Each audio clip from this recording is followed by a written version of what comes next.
Alors si Laval tombe, disait-on, du côté du Parti socialiste, ça voudra sûrement dire que beaucoup de villes tomberont en France. On va regarder une carte, Gouverne Boudic, on va l'analyser ensemble. C'est les vagues, les fameuses vagues dont on parle toujours. Alors il y a 1983, vague bleue. 44 villes qui basculent. Il y a la vague rose de 2008 avec 40 villes qui basculent. Alors, on peut donner quelques exemples. En 83, Nantes est passé de la gauche vers la droite.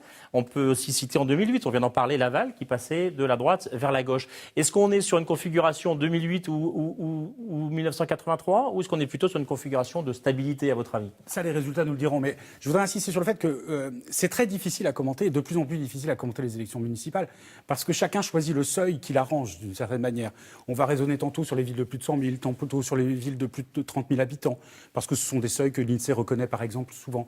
Jean-François Copé récemment disait les villes de plus de 9 000 habitants, avec probablement d'ailleurs des intentions cachées derrière. On discute encore des résultats de 2001, de savoir si finalement c'est la gauche ou la droite qui a gagné. La gauche avait gagné deux grandes villes emblématiques, Paris et Lyon, et d'une certaine manière ces victoires ont un peu masqué un certain nombre de phénomènes d'érosion dans des villes plus moyennes.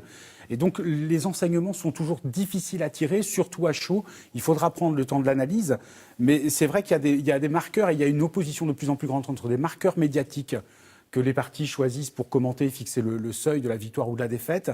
Et puis la réalité d'une campagne, en fait, il y a 36 000 campagnes électorales, 36 000 maires, 36 000 conseils municipaux, 900 000 candidats et des campagnes qui ne sont pas toujours très politisées.